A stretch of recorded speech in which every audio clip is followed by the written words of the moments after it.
Retour ici au musée du bagage avec Jean-Philippe, le top 5 des malles qu'il ne faut absolument pas manquer ici. C'est toi qui vas animer cette séquence et tu commences avec cette malle-lit.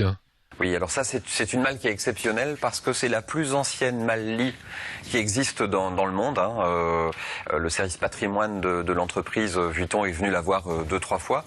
C'est une malle en fait qui était faite pour des explorateurs et qui permet, quand elle est ouverte, de mesurer 90 cm de large par 2,20 m de long. Et lorsqu'on veut partir en exploration, on va tout simplement démonter la tête de lit, le pied de lit, démonter le matelas, plier le matelas en 5, ranger le matelas à l'intérieur de la partie gauche du coffre. Et puis ensuite, on va déplier cette tige, ranger tout ça, plier le sommier en 2 puis en 3.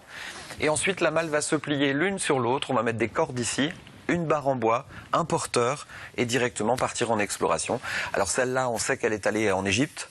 La plus connue est celle de Saronian de Brazza qui a libéré le Congo et qui est exposée au musée des Arts africains. Ici, c'est une pièce pour rendre hommage à l'Alsace. On a voulu créer une malle-bière parce qu'en fait ça n'existe pas, nulle part ça ne s'est jamais fait. Donc évidemment, comme on est en Alsace, l'intérieur est en kelch. Ensuite, nous avons prévu les DN. Comme c'est une malle-bière, eh bien, il fallait bien évidemment qu'il y ait de quoi faire une pression, une bonne petite pression. Donc il y a une machine qui fait frigo et qui fait en même temps gaz. Ensuite ici, vous avez les sous-bocs, les bretzels, les cacahuètes, tout ce qu'il faut pour les apéritifs. Le verre peut être posé de cette façon avec les sous-bocs. Et puis bien évidemment ici, il y a la limonade, la merbière, le citron, etc. Tout ce qu'il faut pour passer une bonne soirée entre amis. Et sur une pièce contemporaine, puisqu'elle a été fabriquée dans nos ateliers. Ici, je vous emmène sur une vraie pièce historique et totalement unique. C'est une malle qui a été commandée en 1928 par Sir Arthur Conan Doyle, qui est l'auteur de Sherlock Holmes. Et cette malle est extraordinaire parce qu'en fait, c'est une malle faite vraiment pour un écrivain en voyage. Elle pourrait d'ailleurs très bien aller à un journaliste en voyage. Ici, on va pouvoir ranger des enveloppes, des stylos, des choses comme ça. Là, on a l'ancêtre de l'iPhone avec les petites touches permettant en fait de ranger un certain nombre d'éléments. Là, on ouvre la malle de cette façon-là. Et ce qui est extraordinaire, c'est que les petites planches qui sont ici servent à la fois à bloquer en fait les petits tiroirs qui sont à l'intérieur et éviter que ces petits tiroirs ne tombent.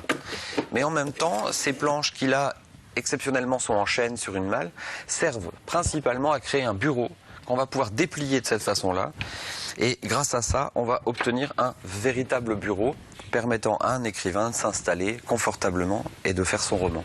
Alors ici, une autre pièce exceptionnelle du musée, c'est une malle d'apothicaire qui est faite pour pouvoir faire une pharmacie directement en Afrique ou en Asie en déplacement. Donc à l'intérieur de cette malle, on va retrouver 2 lavabos comme ça qui permettaient en fait d'être accrochés à un arbre ou d'être accrochés à un mur.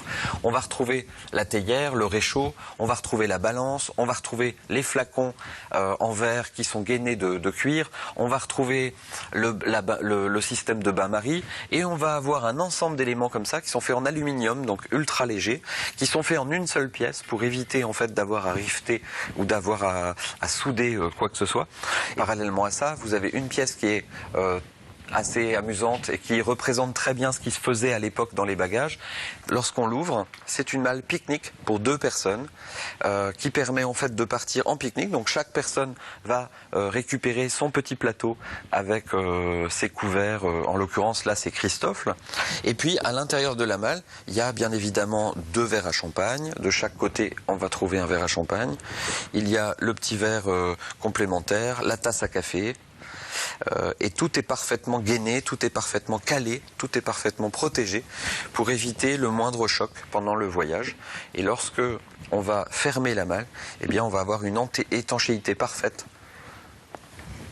qui va permettre en fait de ne rien secouer, de ne rien casser pendant le trajet.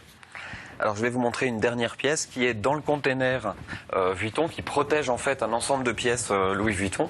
Et donc ici, vous avez en fait cette malle qui est une malle un peu particulière. C'est une pièce qui a été commandée en 1925 par une actrice qui s'appelait Lily Pons, par une cantatrice qui s'appelait Lily Pons.